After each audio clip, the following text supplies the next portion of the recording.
For this demo, we will start with a user, in this case Patsy. Now let's assume that Patsy uses an application called Acmesoft.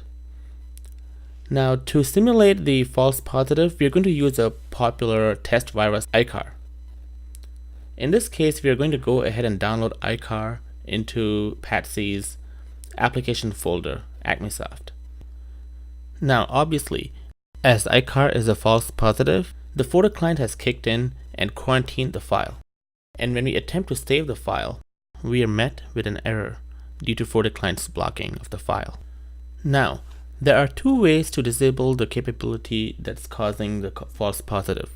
One is through the FortiClient Enterprise Management Server, and second is through the FortiSandbox. Let's start with the FortiClient Enterprise Management Server. From here, we can go to the endpoints list and look at all the users in the system. We can see that Patsy is a member of the FortiDemo employees group. Once we go to the FortiDemo employees group under the domain, we can see all the users within this group. Now all these users, because they're in the employees group, they are also tied to the FortiDemo employees profile. The profile is where the security settings for the clients are specified. Let's click on the Antivirus tab. At the bottom of this list, we can specify exclusions, which means we can put in directory paths to certain applications or even specific files. This would disable the false positive capability of that certain application. In this case, we'll put in the path of the Acmesoft application directory. Once we save this profile, all the settings of this profile will be pushed to all the clients within the FortiDemo employees group. Now, the second major way to disable a capability that's causing a false positive is by using the FortiSandbox.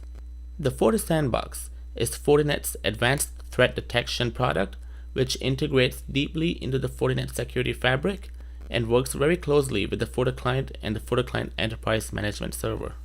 From the dashboard, we can click a list of all the malicious files that the FortiSandbox detected, and from here, for example, we can click on the top file and look at its details. And if this file happens to be a known false positive for a certain application, we can go ahead and mark it as clean by clicking on the link on the top left, and we can add in some comments. Now, obviously, for the sake of this demo, we are not going to submit it to the cloud. However, once we submit it, it will be marked as a false positive. However, we can also reset the file back to malicious if need be.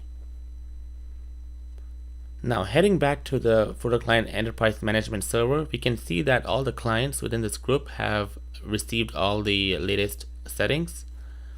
And once we head back to Patsy's computer and attempt to download the iCar file again into the Acmesoft application directory, we can see that we are able to save this file with no issues.